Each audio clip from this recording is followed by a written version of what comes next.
Allahu la ilaha illa huwal hayyul qayyum la ta'khudhuhu sinatun wa la nawm.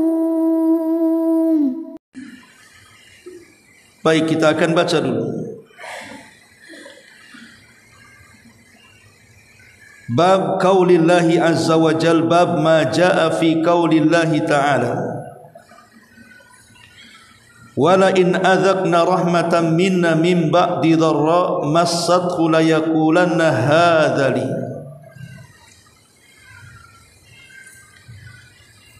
Qala Mujahid hadza amali wa ana mahkukun bihi.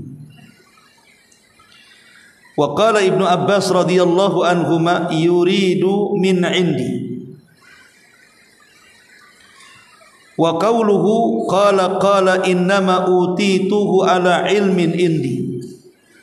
Qala Qatada ala ilmin minni biwujuhil makasib. Wa qala al-akharun ala ilmin minallah anni lahu ahlun. Wa hadha makna qauli Mujahid utituhu ala syarafin. Bab firman Allah Subhanahu wa ta'ala,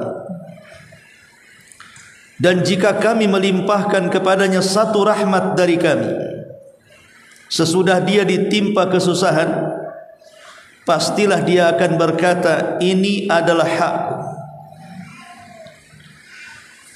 Dalam mentafsirkan ayat ini, Imam Mujahid mengatakan maksudnya ini hakku adalah, ini adalah karena jerih payahku dan akulah yang berhak memilikinya. Sedangkan Ibnu Abbas mengatakan ini adalah dari diriku sendiri.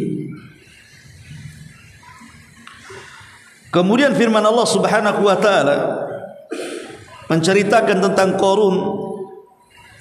Qarun berkata, sesungguhnya aku diberi harta kekayaan ini tiada lain karena ilmu yang ada padaku. Imam Qatadah mentafsirkan ayat ini maksudnya perkataan Qarun karena ilmu pengetahuanku tentang cara berusaha. Ahli tafsir yang lainnya mengatakan karena Allah mengetahui bahwa aku orang yang layak menerima harta kekayaan itu.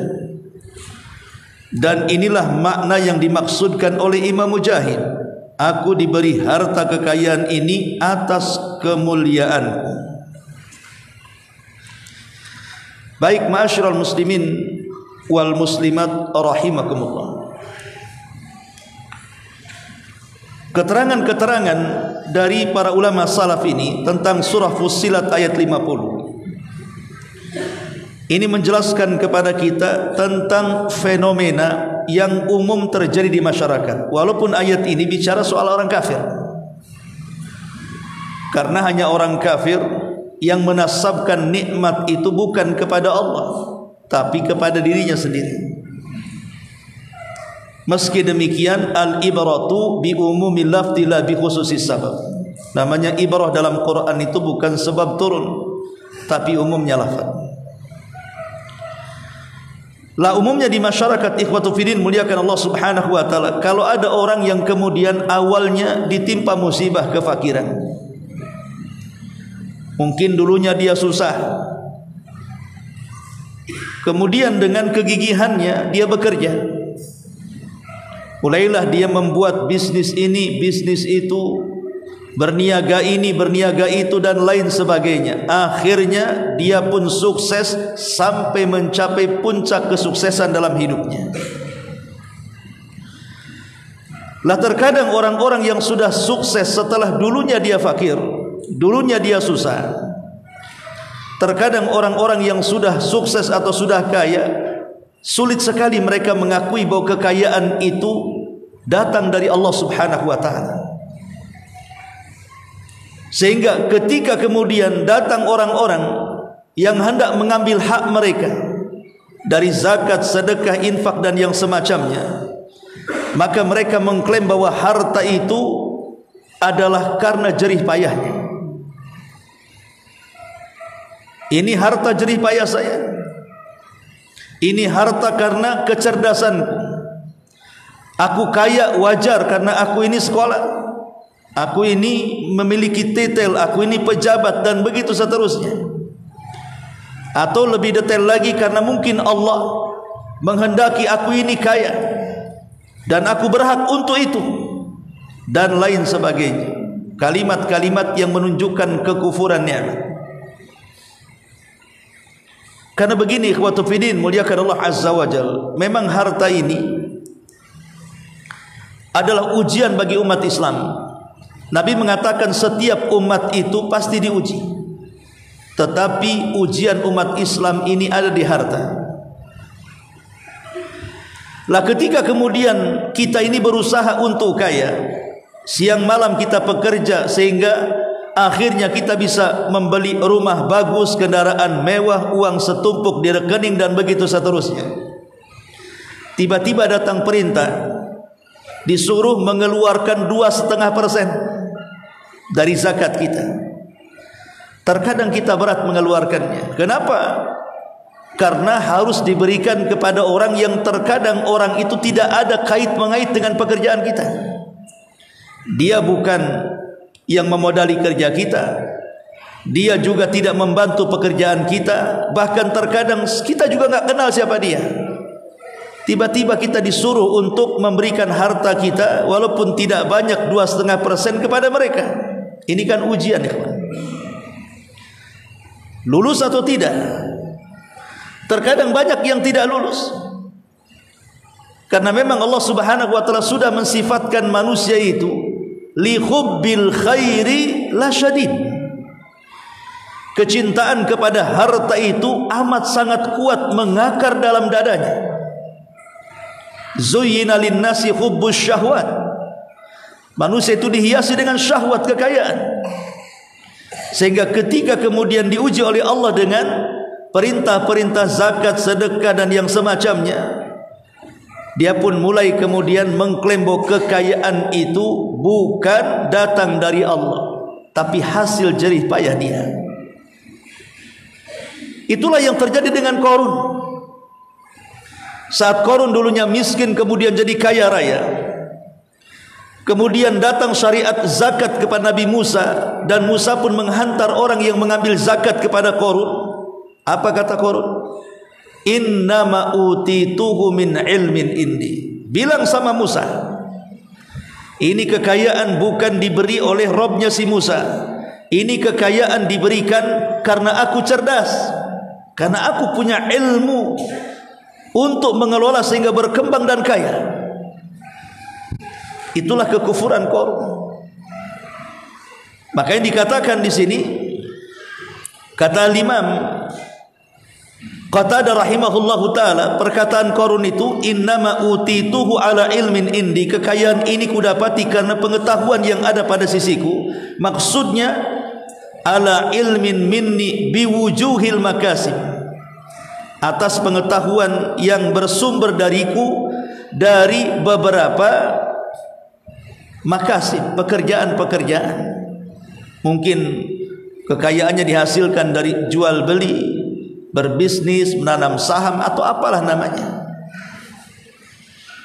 Ma'asyiral muslimin yang dimuliakan Allah Azza wa Jalla. Tetapi manusia dengan kekayaan itu kan terbagi menjadi dua kelompok. Kelompok yang pertama, orang-orang yang kufur nikmat. Seperti dalam ayat ini, mereka kufur dengan nikmat. Allah berikan nikmat, tetapi mereka kufur dengan nikmat. Dan yang kedua, orang-orang yang beriman, dan mereka adalah orang-orang yang senantiasa bersyukur akan nikmat Allah Subhanahu wa taala. Dan itu dicontohkan oleh pengarang dengan hadis Abu Hurairah radhiyallahu an tentang kisah 3 orang di zaman Bani Israel. Baik, kita baca bagaimana kisahnya 3 orang di zaman Bani Israel ini. An Abi Hurairah radhiyallahu anhu annahu qala annahu sami'a Rasulullah sallallahu alaihi wasallam yaqul, dari Abu Hurairah radhiyallahu an, dia mendengar Nabi sallallahu alaihi wasallam bersabda,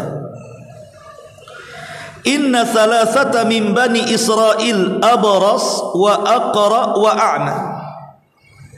Abras wa aqra wa a'ma. Sesungguhnya di zaman Bani Israel ada 3 orang. Tiga-tiganya menderita penyakit yang parah. Yang pertama, abras. Abras ini semacam penyakit albino. Ada kulit yang biasanya ada warna putih, albino namanya ya. Abras itu biasanya ini kulit saya ini dipenuhi dengan warna putih, ya istilahnya albino lah. Penyakit albino itu di zaman dulu itu sangat menakutkan karena dianggap penyakit yang menjijikan. Bahkan penyakit ini tidak bisa diobati. Sampai sekarang penyakit ini kan tidak bisa diobati, albino ini. Ya dikurangi bisa, tapi dihilangkan secara total tidak bisa albino itu. Makanya kenapa penyakit ini dijadikan salah satu mukjizat Nabi Isa alaihi salatu wassalam, di mana Nabi Isa itu mampu mengobati penyakit albino. Akma'awal abras, di mana Isa itu bisa mengobati penyakit albino biidznillah, dengan izin Allah. Karena memang penyakit ini tidak bisa diobati, mungkin dikurangi ya, tapi diobati tidak bisa. Makanya Allah jadikan sebagai mukjizat Nabi Isa mampu mengobati penyakit albino. Dan penyakit albino ini bisa menjadikan seseorang membatalkan pernikahan setelah akad. Jadi kalau seandainya ada sepasang suami istri yang baru menikah, sebelum menikah si suami tidak mengaku kalau punya penyakit itu. Kemudian di malam pertama ketika membuka pakaiannya nampaklah penyakit itu, maka si istri boleh dia mengajukan untuk bercerai atau sebaliknya, karena dianggap penyakit masalahnya. Jadi ini orang pertama, ini namanya abras, terkena penyakit abras, albino. Kemudian yang kedua aqra. Yang kedua aqra. Aqra ini artinya kepala yang pelontos, tidak memiliki satu helai rambut pun, dan dipenuhi dengan luka-luka, borok-borok bahasa kitanya. Jadi selain daripada botak, penuh dengan borok. Kalau botak saja masih maco ya, masih parlente lah, masih bagus lah kan. Tapi kalau sudah banyak boroknya ini kan menjijikan jadinya. Orang pun takut mendekatinya. Apalagi rambut di zaman dulu itu sangat luar biasa kan gitu ya. Kalau zaman sekarang nggak perlu, zaman dulu kan rambut ini luar biasa. Makanya orang dulu itu pasti di belakang celananya bawa sisir gede-gede kan. Kalau orang dulu kan mesti bawa sisir tuh. Terakhir dikasih rantai sisirnya, takut hilang. Kasih rantai. Orang dulu begitu. Apalagi di zaman Bani Israel ya, di zaman saya SD aja begitu ya. Kemudian yang ketiga wa'ama, dan juga orang buta. Jadi pertama orang yang terkena penyakit albino, yang kedua terkena penyakit botak berborok, dan yang ketiga buta. Apa yang terjadi dengan 3 penderita penyakit berat ini? Fa aradallahu an yabtaliyahum, maka Allah Subhanahu wa taala hendak menguji 3 orang yang berpenyakit parah ini. Fa ba'atsa ilaihim malakan, maka Allah Subhanahu wa taala menguji dengan cara mengutus malaikat kepada 3 orang di zaman Bani Israil ini. Apa ujiannya? Fa'atal abras. Pertama, malaikat ini mendatangi orang yang terkena penyakit albino, kulitnya penuh dengan warna putih sehingga orang takut mendekatinya. Walaupun penyakit ini tidak menular, akan tetapi orang jijik melihatnya di zaman itu, maksudnya ya. Kita kan di zaman Bani Israel ceritanya. Kalau zaman sekarang ya biasa-biasa saja. Kadang kalau dipenuhi dengan albino itu jadi kayak orang bule biasanya zaman sekarang ya. Apalagi kalau dipirang rambutnya udah ke orang Australia itu walaupun orang Flores ya. Artinya kalau zaman sekarang ya nggak begitu. Tapi zaman dulu itu kan dianggap aib gitu masalahnya. Jadi malaikat ini mendatangi orang yang terkena penyakit albino. Faqala, setelah berjumpa malaikat ini berbentuk manusia menjumpai orang yang terkena penyakit itu. Faqala, maka dia mengatakan, ayyu syai'in ahabbu ilaika? Ayyu syai'in ahabbu ilaika? Apakah sesuatu yang paling kamu inginkan dalam hidupmu ini? Kira-kira nih, kalau seandainya Allah hendak memberikan sesuatu kepadamu dalam hidupmu ini, kira-kira apa yang kau mau dalam hidupmu ini? Maka dia mengatakan, launun hasanun wa jildun hasanun wa yadhhabu annil ladzi qadarani nasu bihi. Dia mengatakan, kalau memang Allah hendak memberikan sesuatu dalam hidupku ini, aku hanya menginginkan satu hal. Kulitku jadi bagus, warnanya jadi indah, dan hal-hal yang membuat manusia jijik dariku dihilangkannya. Karena dia sudah tersiksa dengan penyakit itu. Manusia tidak berani mendekatinya karena takut menular, padahal tidak menular sebenarnya. Makanya dia mengatakan, aku hanya pengen kulitku bagus, warnanya cantik, manusia tidak merasa jijik denganku, itu saja. Kemudian qala, maka berkata perawi, famasahahu fadhahaba anhu famasahahu fadhahaba anhu qadarahu fa'utiya launan hasanan wa jildan hasanan. Maka malaikat pun mengusap badannya, tiba-tiba hilang seluruh penyakitnya.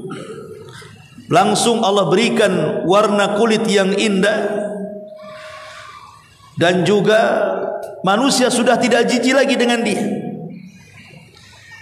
Tentu ketika malaikat mengusap sembuh, yang menyembuhkan Allah Subhanahu wa taala. Sebenarnya walaupun malaikat tak mengusap, bisa sembuh juga kan. Kalau Allah mengizinkan sembuh kan sembuh. Kenapa mesti diusap kan gitu?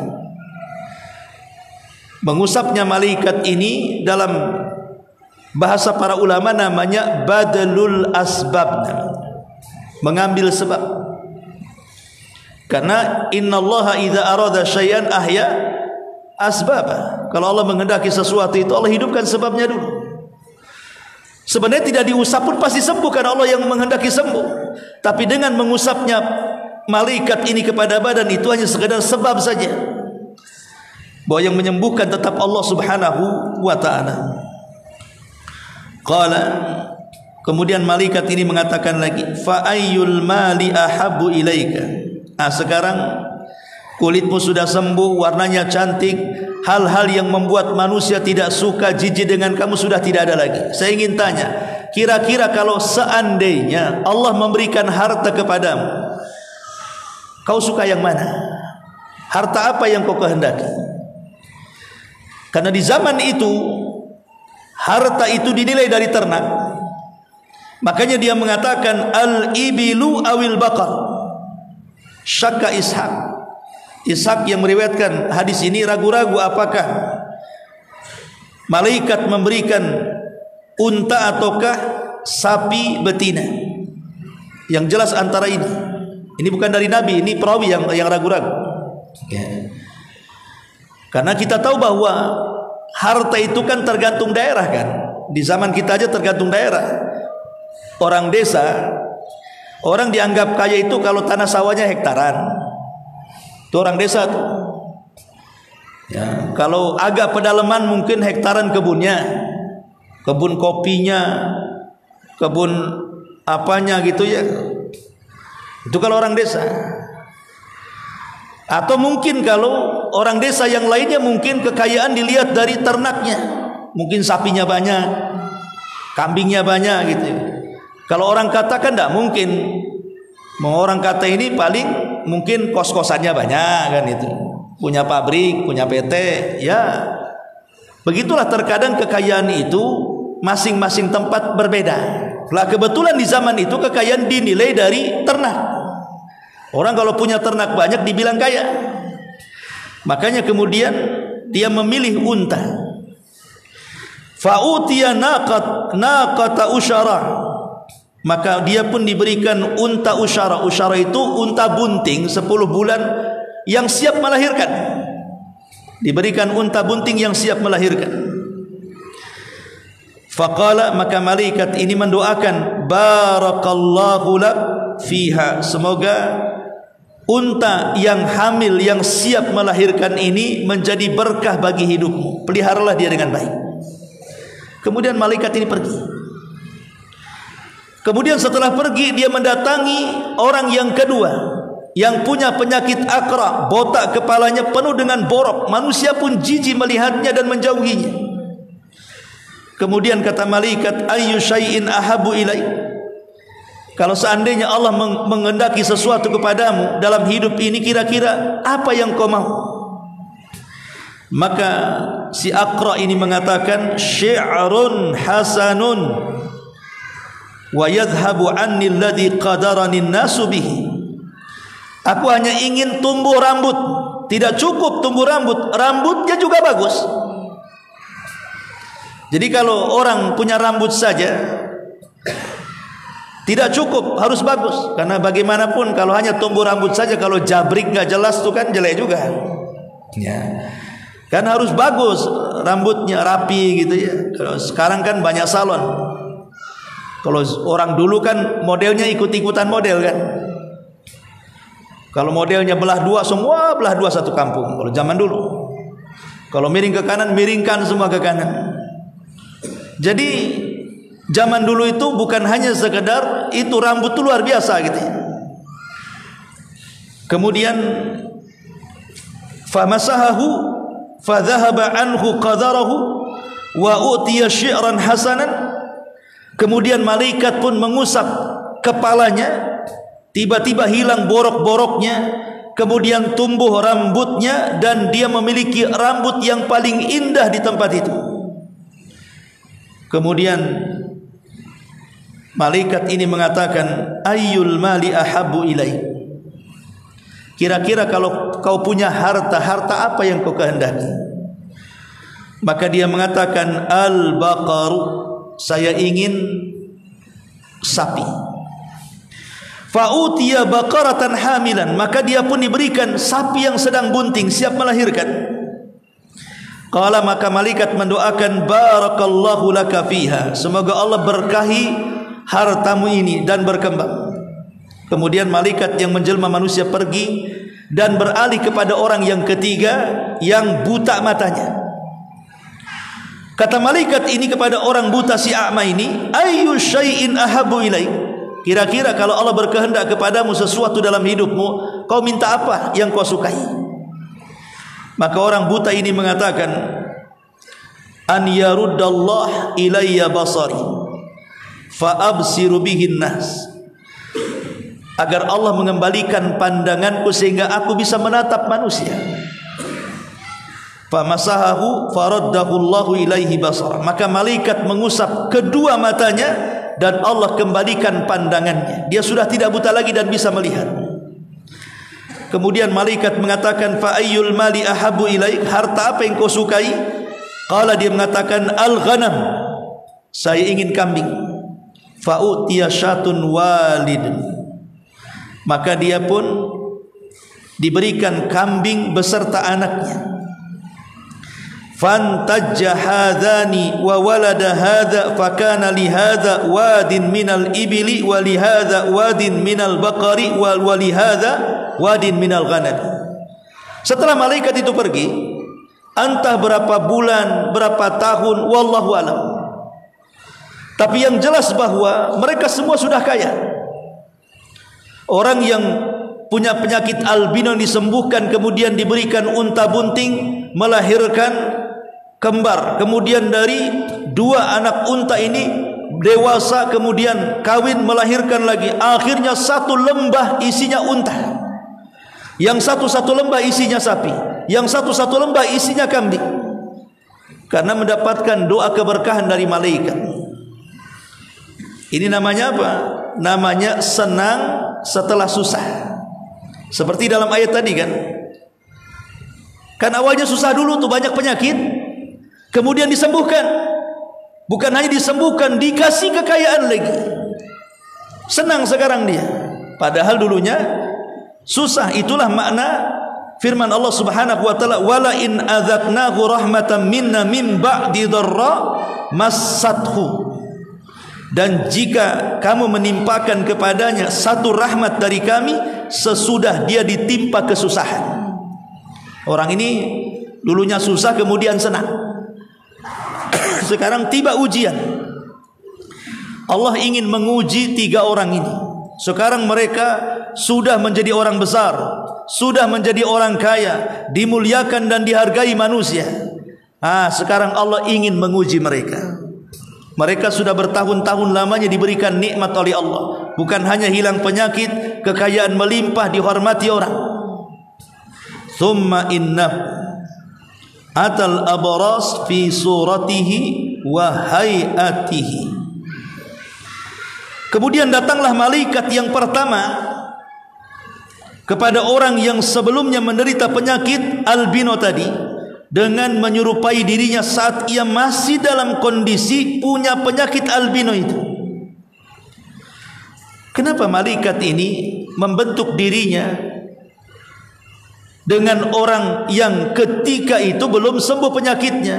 Malaikat ini ingin mengambil hatinya, perasaannya, punya kasihan atau tidak, punya rahmat atau tidak kepada orang yang berpenyakit ini. Lebih-lebih malaikat ini mengatakan, qala rajulun miskin wa qad inqata'at bil jibalu fi safari fala balagha lil yawma illa billahi thumma bika. Sampai dia mengatakan, aku ini orang miskin, kata malaikat ini, pura-pura untuk ngambil hatinya. Betul-betul enggak dia bersyukur? Aku ini orang miskin, telah terputus segala jalan bagiku untuk mencari rizki dalam perjalananku ini, sehingga tidak akan dapat meneruskan perjalananku hari ini kecuali dengan pertolongan Allah kemudian kamu. Artinya apa? Orang ini mendesak sekali, gitu ya. Orang ini sangat mendesak, butuh sekali dengan makanan, butuh dengan uang. Karena dia mengatakan, aku tidak bisa lagi meneruskan perjalanan, hanya bisa meminta pertolongan kepada Allah kemudian kamu. Jadi malaikat ini mencoba menyentuh hatinya, perasaannya disentuh. Samalah kalau umpamanya antum ada yang gedor rumah, kemudian ada pengemis mengatakan, tolonglah anak saya di rumah sakit, nggak ada lagi orang yang bisa menolong saya kecuali Allah kemudian kamu, tolonglah. Ya lama-lama kita pun kan disentuh ini, perasaannya, mau ngasih atau tidak. Tiba-tiba setelah dia mengatakan begitu, as'aluka billadhi a'taka al-launa, as'aluka billadhi a'taka al-launa al-hasana wal jilda al-hasana wal mal ba'iran atuballighu bihi fi safari. Dia mengatakan sambil bersumpah orang ini, demi Allah yang telah memberi anda rupa yang tampan, kulit yang indah, kekayaan yang banyak, aku minta kepada anda 1 ekor unta saja. Karena unta dia kan sudah banyak tuh di lembah, dia hanya minta 1 saja untuk bekal meneruskan perjalananku atau safarku. Tolong, bisa tidak? Tetapi faqala, dia mengatakan, al-huququ katsirun, al-huququ katsiratun. Tetapi permintaan itu ditolak dan mengatakan, maaf, tanggung jawabku banyak sekali. Hartanya banyak, tapi dia cari alasan, aduh gimana ya, tanggung jawabku banyak. Ini rumah belum selesai cicilan, padahal sudah lunas. Ini mobil juga sama, belum lunas cicilannya. Tanah sebelah yang baru dibeli juga belum lunas. Wow, banyak alasan. Intinya nggak mau ngasih sebenarnya, kufur dengan nikmat. Kemudian faqala lahu, maka dikatakan kepadanya, ka'anni a'rifuka. Kata malaikat yang menjelma seorang yang albino ini mengatakan, kaya-kayanya aku kenal kamu loh. Alam takun abras, bukankah dulu engkau juga penyakitan sama dengan aku? Alam takun abras, yaqdirukan nasu, manusia menjauh darimu. Fakiran, engkau juga fakir dulunya. Fa'ataka Allah al-mal, kemudian Allah berikan kekayaan kepadamu. Jadi orang ini diingatkan, kenapa kau jadi bakhil sekarang? Dulu kau juga miskin sama dengan aku, tiba-tiba kau jadi kaya. Kenapa engkau bakhil? Kemudian dia mengatakan, innama warithtu hadzal mal kabiran an kabirin. Maka dia mengatakan, kepada pengemis ini, maksudnya malaikat tadi, harta kekayaan ini warisan nenek moyangku loh ya. Jadi harta ini diwariskan dari nenek moyangku ke nenek moyangku sampai kepadaku. Dia mengingkari nikmat Allah. Pada jelas-jelas harta itu diberikan oleh malaikat kepadanya, kan gitu. Dia yang kembangkan, tapi karena dia mencari-cari alasan, seolah-olah apa? Ini kekayaan milik kakekku, tidak bisa. Faqala, maka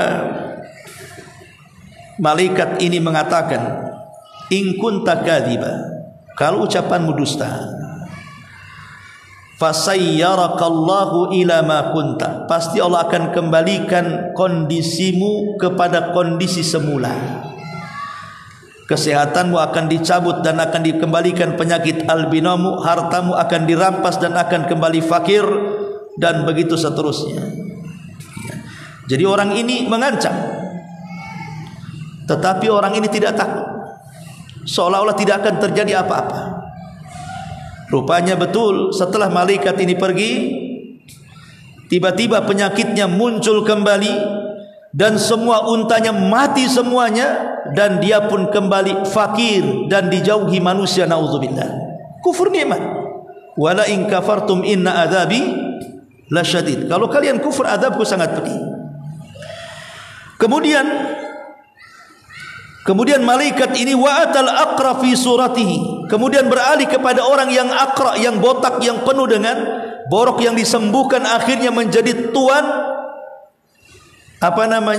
sapi, karena sapinya banyak sekali, satu lembah. Malaikat ini berpura-pura mengingatkan kondisinya dia dulu seperti itu, fakir, miskin, supaya tersentuh maksudnya. Karena biasanya kalau dulunya miskin kemudian jadi kaya dan dia orang soleh, melihat orang miskin kasihan karena dulu pernah miskin masalahnya. Maka malaikat ini mendatangi Aqra yang sudah sembuh. Faqala lahu mithla ma qala li hada, maka dia pun mengatakan persis yang dikatakan kepada orang yang terkena penyakit albino yang disembuhkan kemudian kaya raya dengan untanya. Orang ini pun kufur, sama dengan orang yang pertama. Dia mengatakan bahwa kekayaanku adalah harta warisan nenek moyangku, tidak ada hak bagimu. Kemudian malaikat ini mengatakan, kalau engkau dusta, Allah kembalikan lo penyakitmu dan Allah cabut hartamu. Tapi dia enggak peduli. Malaikat ini pergi. Akhirnya rambutnya rontok, boroknya datang lagi, kemudian sapinya mati semuanya, miskin lagi dia. Kufur nikmat. Wala in kafartum inna adzabi lasyadid. Kalau kalian kufur, maka azabku sangat pedih. Kemudian yang ketiga, fa'atal a'ma, maka kemudian malaikat ini mendatangi orang buta. Fi suratihi, dalam kondisi buta juga, berpura-pura buta. Malaikat ini bawa tongkat, meraba-raba kayak orang buta, kemudian mengetuk pintu orang yang buta yang sembuh dan sudah kaya dengan kambing selembah. Jadi tuan takur kambing. Kemudian malaikat ini mengatakan, rajulun miskin wa ibnu sabil qad inqata'at bi al-jibalu fi safari fala balagha lil yawma illa billahi thumma as'aluka billadhi radda 'alayka basaraka syatan ataballagu biha fi safari. Tuhan, aku ini orang miskin. Aku ini lagi safar kehabisan bekal. Sudah tidak lagi tahu nasibku seperti apa. Dan aku ini tidak mungkin juga melanjutkan perjalanan kecuali karena pertolongan Allah dan pertolonganmu. Demi Allah aku meminta atas nama Allah yang telah mengembalikan pandanganmu, berikanlah hanya 1 kambing saja buat modal safar. Tapi orang ketiga ini berbeda dengan orang yang pertama dan yang kedua. Dia orang yang paling syukur dengan nikmat Allah Azza wa Jalla. Wala in syakartum Allah mengatakan wa id ta'adzana rabbukum la in syakartum la azidannakum. Kalau kalian syukur Allah tambah nikmat. Lihat jawaban orang buta ini. Faqala qad kuntu a'ma faraddallahu ilayya basari. Iya, memang dulu aku ini buta, sama dengan kamu. Kemudian Allah berikan pandangan sehingga aku bisa menatap manusia. Fakhudh ma syi'ta wada' ma syi'ta. Kalau engkau mau, pilihlah kambingku. Ambil yang kau suka, tinggalkan yang kau tidak suka. Sana ambil. Ambil kambingku banyak, ambil, terserah mau ambil berapa saja. Kau suka ambil, tidak suka kau tinggalkan. Tanpa memilihkan, oh yang itu enggak, oh jangan yang itu, yang ini saja, tidak. Terserah kau ambil yang mana. Yang suka ambil, yang tidak suka kau tinggalkan.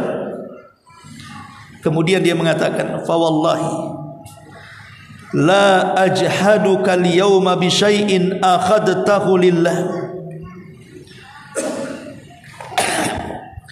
Maka dia mengatakan,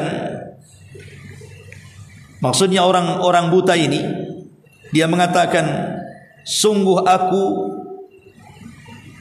demi Allah tidak akan mempersulit anda dengan mengembalikan sesuatu yang telah anda ambil karena Allah. Saya tidak akan mempersulit, ambil saja, saya tidak akan menghalang-halangi, terserah kau ambil. Kemudian faqala, maka malaikat yang menjelma orang buta ini mengatakan, amsik malak onda. Saya tidak akan mengambil, tahanlah hartamu, ambil hartamu. Fa innama ubtulitum, sesungguhnya kalian ini hanya sedang diuji oleh Allah Subhanahu wa taala. Faqad radiyallahu anka wa sakhita ala sahibaika. Maka malaikat ini mengatakan, tahanlah kekayaan, karena sesungguhnya engkau hanya diuji oleh Allah. Allah telah redha kepadamu dan murka kepada kedua teman. Lah, sudah azan. Baik, sampai di sini. Karena sudah. Subhanakallah bihamdika, asyhadu an la ilaha illa anta astaghfiruka wa atubu ilaik. Allahu ta'ala alam. Assalamualaikum warahmatullahi wabarakatuh.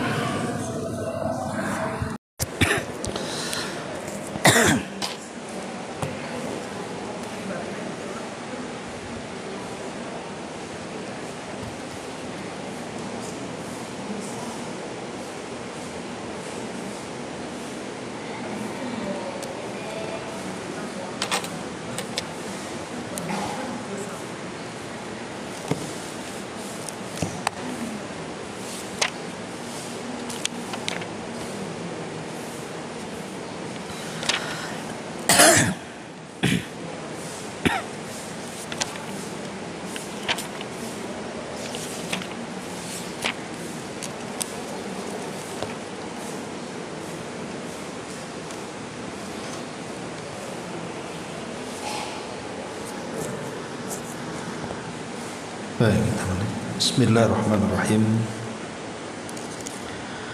Assalamualaikum warahmatullahi wabarakatuh.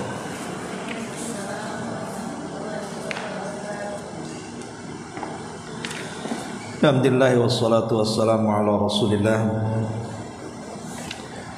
wa ala alihi wa sahbihi wa mawalah wa la hawla wa la quwata illa billahi wa ba'd. Baik, kita lanjutkan kajian kita, masih membahas kitab Umdatul Ahkam, dan kita masuk pada hadis ke-80. Kita baca hadisnya. An Abi Hurairah radhiyallahu anhu anin Nabi sallallahu alaihi wasallam qala innama ju'ilal imamu liyutamma bihi fala takhtalifu alaihi fa idza kabbara fakabbir wa idza raka'a farka'u wa idza qala sami Allahu liman hamida faqulu Allahumma rabbana walakal hamd wa idza sajada fasjudu wa idza shalla jalisan fasallu julusan ajma'u. Dari Abu Hurairah radhiyallahu an, beliau meriwayatkan dari Nabi sallallahu alaihi wasallam, beliau bersabda, sesungguhnya imam itu dijadikan hanya untuk diikuti saja. Oleh karena itu, janganlah kalian sekali-kali menyelisih imam. Di mana jika imam bertakbir, ikutlah bertakbir. Jikalau imam ruku, maka ikutlah ruku. Jikalau imam mengucapkan sami Allahu liman hamida, ucapkanlah rabbana walakal hamd. Jika imam sujud, maka sujudlah. Jika imam mengerjakan salat dengan duduk, maka salatlah kalian dengan duduk semuanya.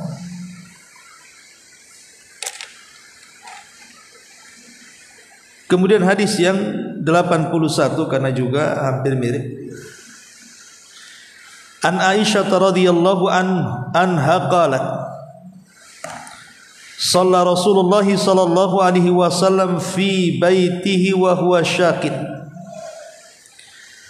fa shalla jalisan wa shalla wara'ahu qaumun qiyaman fa asyara ilaihim an ijlisu falamma sarafa qala innama ju'ilal imamu liyutamma bihi fa idza raka'a farka'u wa idza rafa'a farfa'u wa idza qala sami Allahu liman hamidah faqulu rabbana walakal hamd wa idza shalla jalisan fasallu julusan ajma'u. Dari Aisyah ummul mukminin radhiyallahu anha, beliau mengatakan bahwa Rasulullah sallallahu alaihi wasallam mengerjakan salat di rumahnya ketika beliau sedang sakit. Nabi mengerjakan salat dengan cara duduk. Ada beberapa orang mengerjakan salat di belakang beliau dengan cara berdiri. Nabi lantas memberikan isyarat kepada mereka agar duduk. Setelah selesai, beliau mengatakan, sesungguhnya imam itu dijadikan hanya untuk diikuti saja. Jikalau imam ruku, maka rukulah. Jikalau imam bangkit dari ruku, maka bangkitlah. Jikalau imam mengucapkan sami Allahu liman hamida, Allah mendengar orang yang memujinya, maka ucapkanlah rabbana walakal hamd, duhai Rabb kami segala puji hanya untukmu. Jika imam mengerjakan salat dengan cara duduk, maka salatlah kalian dengan cara duduk. Baik, ma'asyiral muslimat yang dimuliakan Allah Subhanahu wa taala, dua riwayat ini menjelaskan kepada kita tentang adab seorang makmum kepada imam. Sebelum saya jelaskan dua riwayat ini dan kita ambil faedahnya, mari kita jelaskan tentang adab-adab seorang makmum dulu. Apa sih adab seorang makmum itu? Pertama, an ya'tiya salata mubakkira mutazayyina mutatayyiba. Kalau kita seorang makmum, maka datanglah menuju salat dengan bersegera, kemudian berpakaian yang rapi dan wewangian yang harum. Karena tentu yang dimaksud di sini adalah laki-laki. Kalau perempuan tidak boleh menggunakan wewangian. Yang kedua, kalau bisa seorang makmum itu datang ke masjid, dia mendapatkan takbiratul imam. Jangan sampai dia menjadi makmum masbuk yang tidak mendapatkan takbiratul ihram. Karena orang yang mendapatkan takbiratul ihram ada fadilah tersendiri. Yang ketiga, berusaha untuk mendapatkan saf yang pertama. Tentu dengan tidak menyakiti orang yang datang sebelumnya. Orang yang datang duluan ke masjid jangan disakiti. Dengan cara melangkah menerobos ke depan supaya mendapatkan saf pertama. Datang paling akhir pengen dapat saf paling depan. Dengan menyerobot itu tidak boleh. Kemudian yang keempat,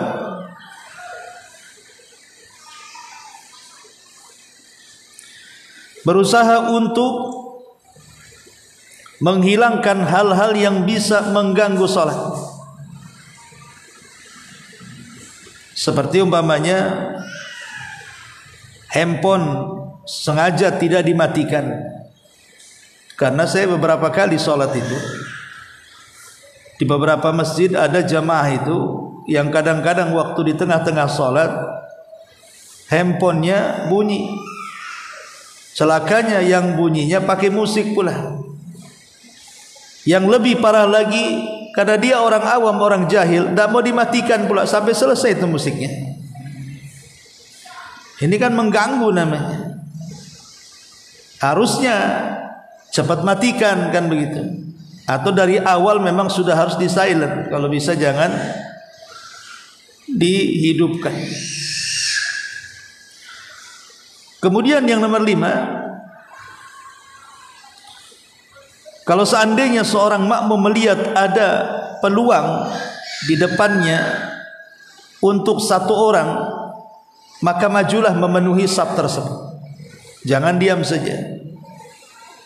Karena bagaimanapun seorang makmum bagi laki-laki kalau makin depan makin baik, makin depan makin banyak pahalanya. Karena umumnya di masyarakat ini kadang-kadang nggak peduli dengan saf. Terutama orang-orang yang sudah gemar pakai sajadah. Kadang-kadang yang nempel bukan kakinya, ujung sajadah dengan sajadah saudaranya. Jadi disuruh rapatkan safnya, malah kemudian merapatkan sajadahnya. Berarti tidak paham instruksi imam dia. Rapatkan saf, sajadah pula dirapatkan. Kemudian yang keenam, kalau seandainya dia sudah masuk ke dalam masjid dan imam sudah mulai salat, maka jangan banyak bicara. Pamannya sengaja menerima handphone dulu atau dengan menyibukkan perkara-perkara dunia yang lainnya. Harusnya kalau sudah masuk masjid, imam sudah takbir, segera ambil saf takbir, mengikuti takbirnya imam. Ini yang harus dipahami. Jangan kemudian mencela muazzinnya. Apalah muazzin baru datang udah qomat pula. Muazzin pula jadi sasaran. Bukan muazin cepat-cepat qomat, engkau yang tak cepat datang. Kan gitu. Masa muazin disalahkan? Kemudian juga yang nomor 7, kalau seandainya dia masuk ke dalam masjid sementara imam dalam posisi ruku, maka dia cepat untuk nyusul kepada ruku, tetapi jangan lupa diawali dengan takbiratul ihram.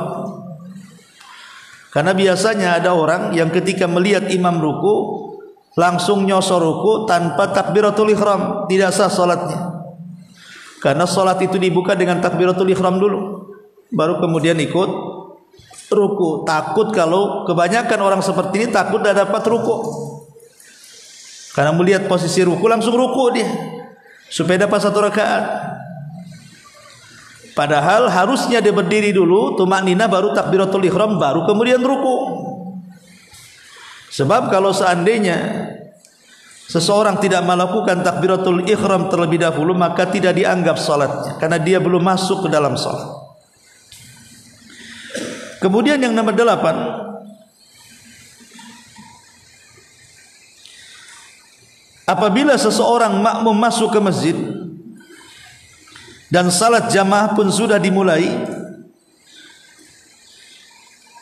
maka dia tidak boleh melaksanakan salat sunnah. Karena Nabi SAW mengatakan, idza uqimatis salatu fala salata illa maktubah. Apabila qomat dikumandangkan, tidak ada salat kecuali wajib. Bahkan yang sudah salat sunnah saja, kalau baru dimulai, batalkan. Kemudian ambil saf dan mengejar yang wajib. Jangan mempertahankan yang sunnah, meninggalkan pula yang wajib. Karena udah orang mati-matian dia salat sunnah dikejar, ketika imam sudah hampir ruku, baru sibuk dia mengejar rukunya imam. Salah. Anda ini mendahulukan sunnah dibandingkan wajib. Mendingan dapat kewajiban dari awal dan tidak mendapatkan sunnah dibandingkan kemudian mengejar sunnah tapi mendapatkan kewajiban akhir. Ini juga diantara adab makmum. Kemudian yang nomor 9, kalau imam lupa dalam gerakan, maka kewajiban makmum mengingatkan dengan membaca subhanallah bagi laki-laki. Karena ada hadis Abu Hurairah radhiyallahu anhu. Kemudian yang nomor 10, kalau seorang makmum kemudian di perjalanan ke masjid, tiba-tiba terdengar dari toa masjid itu muadzin mengumandangkan iqamah, artinya mau segera melaksanakan salat wajib, maka tidak perlu tergesa-gesa, apalagi sampai panik. Apa yang dipanikan? Masa gara-gara tidak mendapatkan satu rakaat panik kayak kehilangan dompet, akhirnya lari tergesa-gesa sampai di saf, terengah-engah, tidak khusyuk lagi, akhirnya dia pun tidak mendapatkan tumakninah dalam salat.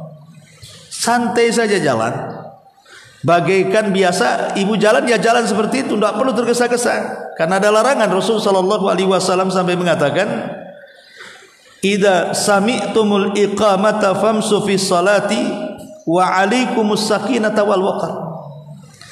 Apabila kalian mendengar iqamah, maka berjalanlah menuju salat dan wajib atas kalian tenang dan juga langkahkan kaki dengan nyaman, jangan tergesa-gesa. Makanya Rasul mengatakan wala tusri'u, jangan tergesa-gesa. Fama adraktum fasallu wa ma fatakum fa'atim. Kalau kalian mendapatkan sempurna, alhamdulillah. Kalau enggak, tinggal tambah saja, apa susahnya? Ya. Maka jangan tergesa-gesa, apalagi sampai lari, apalagi sampai kepleset lagi. Nah, ini masalah. Kemudian juga yang nomor 11,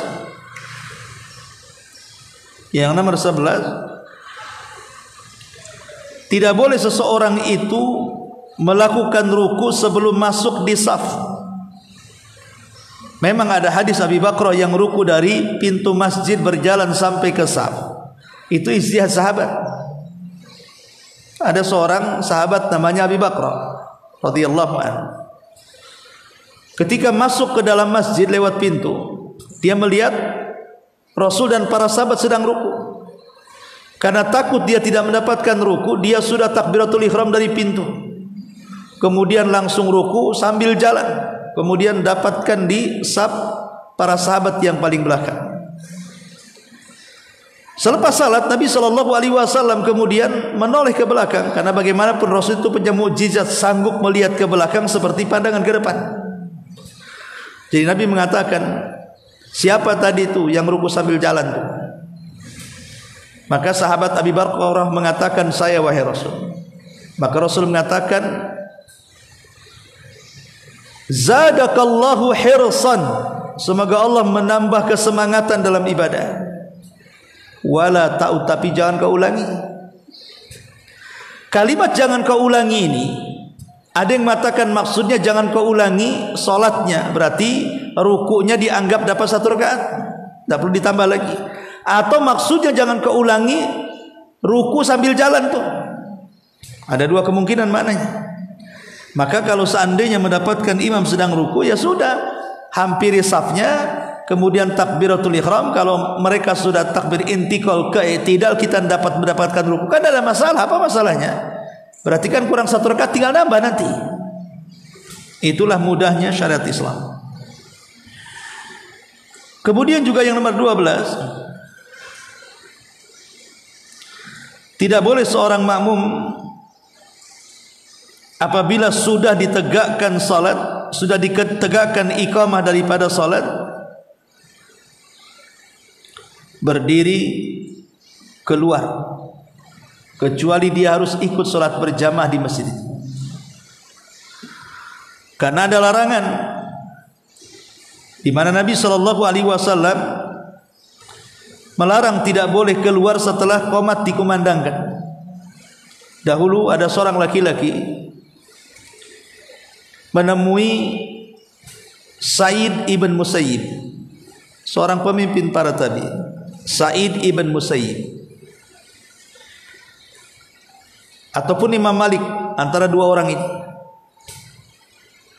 meminta izin untuk berangkat umrah, dan teman-temannya sudah mulai duluan jalan. Kebetulan ketika dia meminta izin atau meminta doa kepada ulama ini, qomat sedang dikumandangkan, azan dikumandangkan. Maka tiba-tiba orang ini ingin menyusul, maka dinasihati jangan. Rasul melarang kalau setelah azan kau keluar dari masjid, kecuali kau sholat jamaah. Oh, tidak apa-apa, nanti saya sholat di jalan, nanti kalau itu saya ketinggalan, dan macam-macam alasan. Akhirnya kemudian sang alim ini terpikir pasti akan terjadi masalah dengan orang itu, karena dia menentang perintah Rasul. Betul, di tengah jalan dia jatuh dari untanya karena menentang perintah Nabi SAW. Arti kalau sudah azan apalagi qomat, tidak boleh keluar, sholat di situ. Ini juga diantaranya. Nomor 12, nomor 13. Boleh seorang makmum itu menyampaikan suara imam kalau ada kebutuhan, seperti pas listrik mati, orang belakang nanti nggak dengar takbirnya, maka boleh makmum menyambung suara supaya makmum yang paling belakang tahu kondisi di depan. Kayak biasa kan di Mekah kayak gitu ya, kalau sholat tarawih itu Allahu Akbar, nanti Allahu Akbar di belakangnya kan, itu namanya nyambung suara kalau ada hajat dan kebutuhan. Tapi kalau hanya 2 orang saja, jangan tarik-tarikan suara. 2 orang atau 3 orang atau hanya 1 sampai dengarlah kan gitu. Kemudian juga yang nomor 14,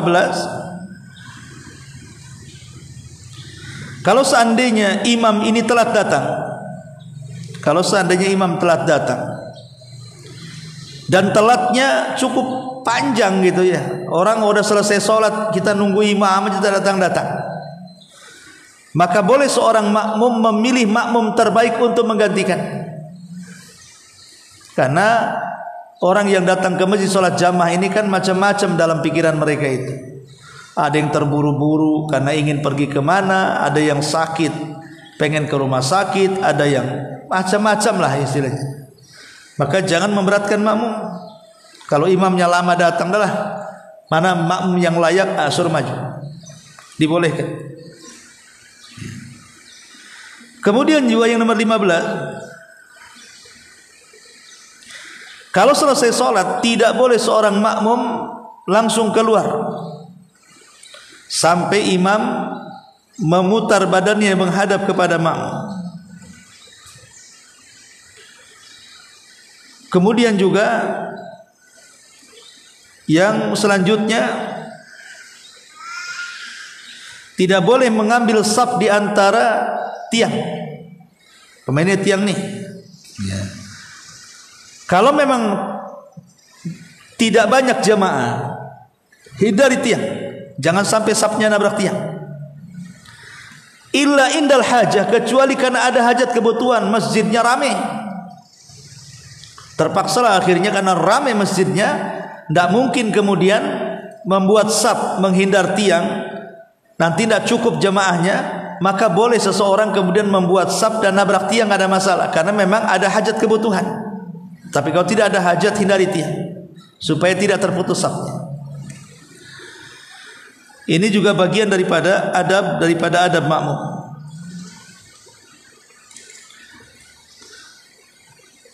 Kemudian juga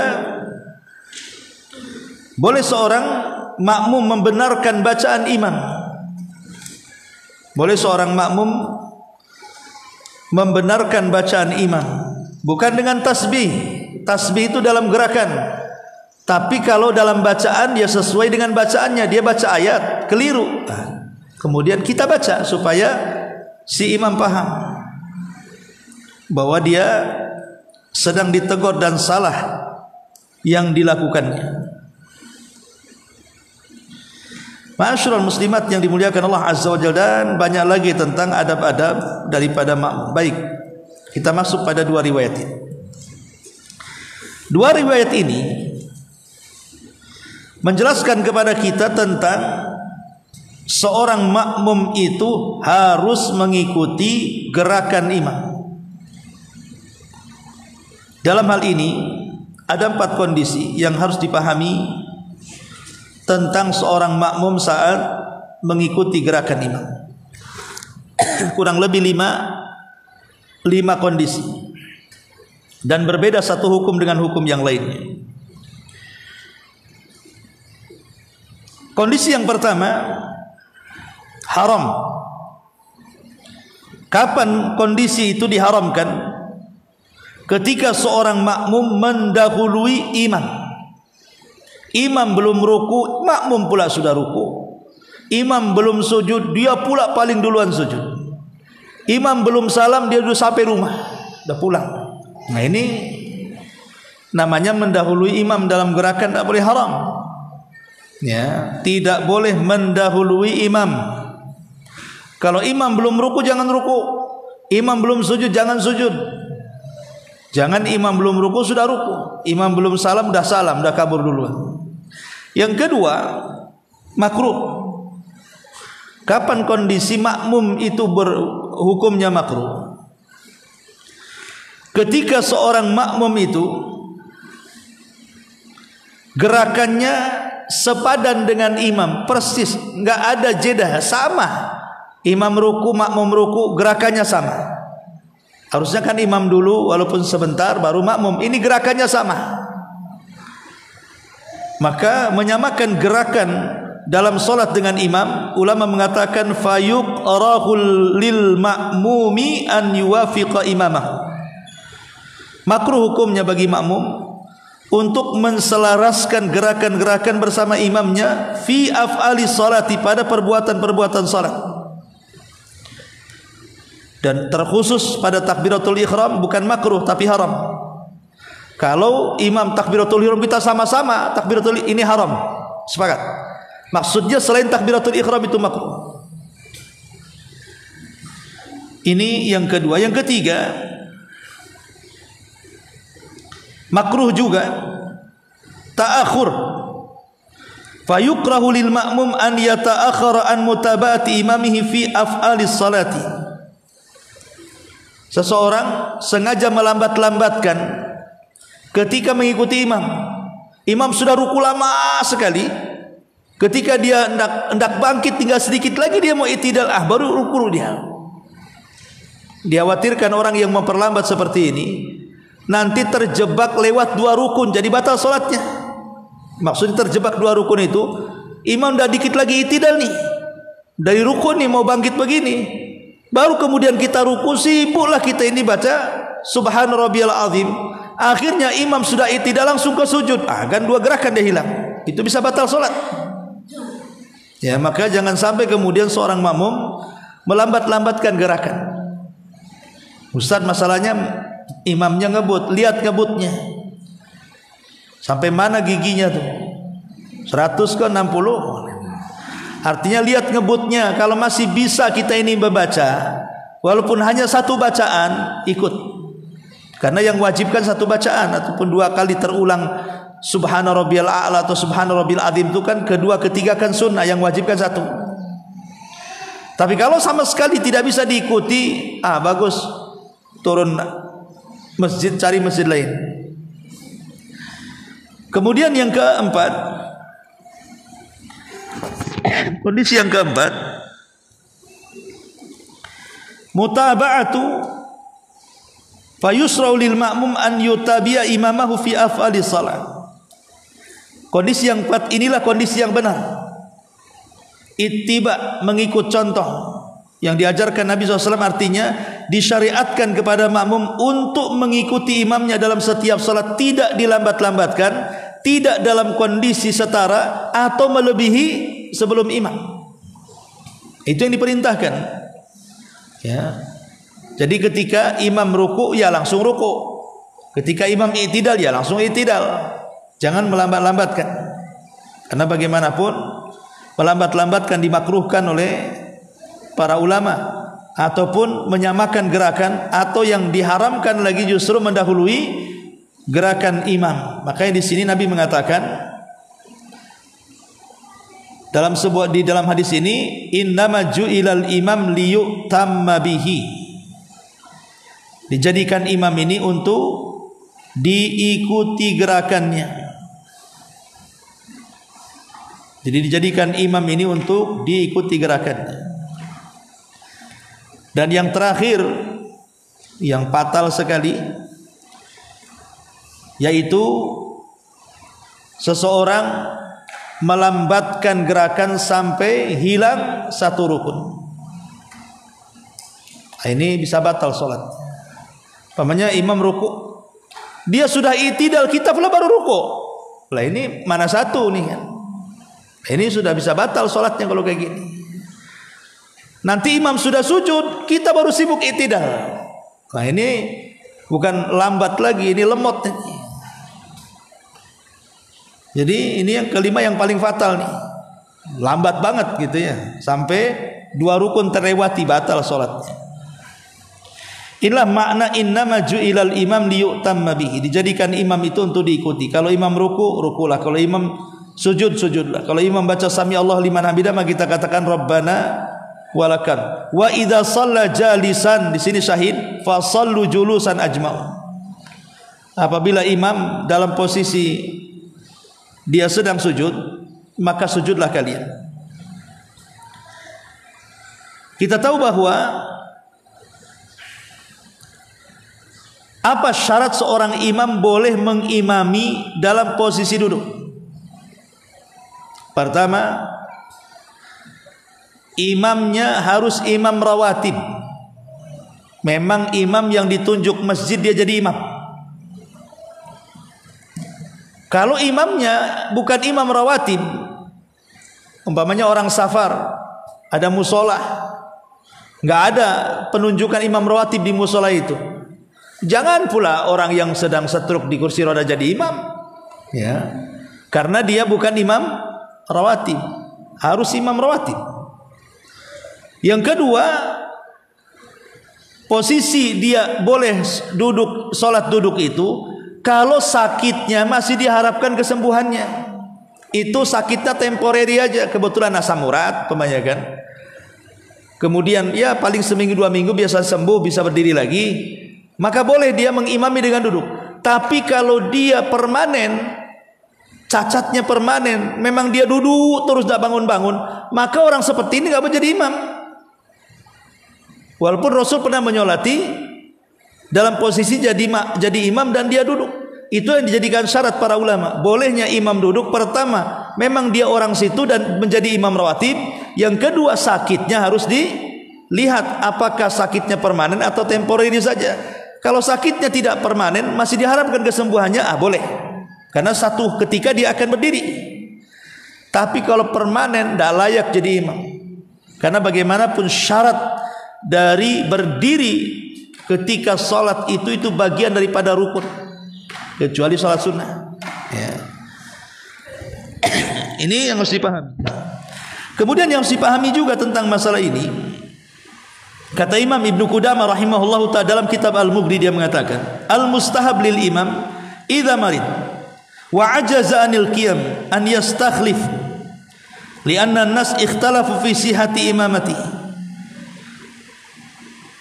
Tetapi bagi imam, seandainya saya jadi imam rawatib nih di masjid ini dan saya tidak bisa berdiri karena asam urat saya lagi kumat, maka sebaiknya imam jangan memaksakan diri jadi imam. Sebaiknya dia memilih di antara sekian makmum untuk menggantikan dia. Kenapa? Karena memang posisi solat duduk di dalam solat wajib itu dipermasalahkan sah dan tidaknya. Maka harus dipahami, jangan mentang-mentang imam egois, pokoknya harus aku, mau duduk, mau baring, mau apa terserah. Nah itu langsung dipecat imam kayak gini. Tetapi harus dipahami juga, kata para ulama, lihat posisi imam ini ketika memulai sholat. Kalau dari awal sholat dia sudah duduk, makmum duduk. Memang dari awal takbiratul ihram sudah duduk, makmum duduk.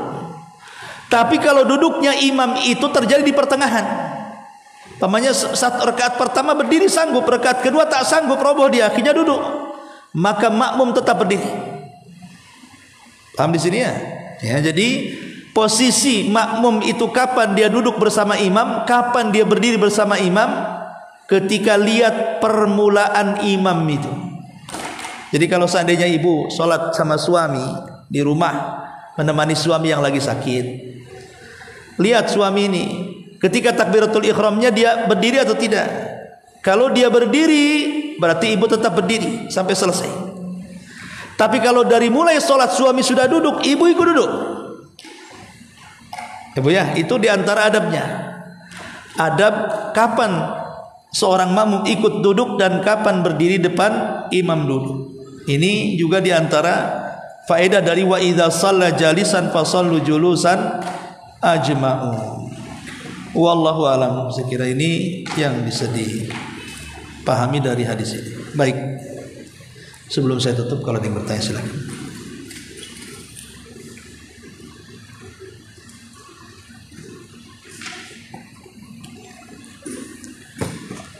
Enggak ada. Subhanallah bihamdika asyhadu an la ilaha illa anta astaghfiruka wa atubu ilaik. Allahu taala alam. Assalamualaikum warahmatullahi wabarakatuh.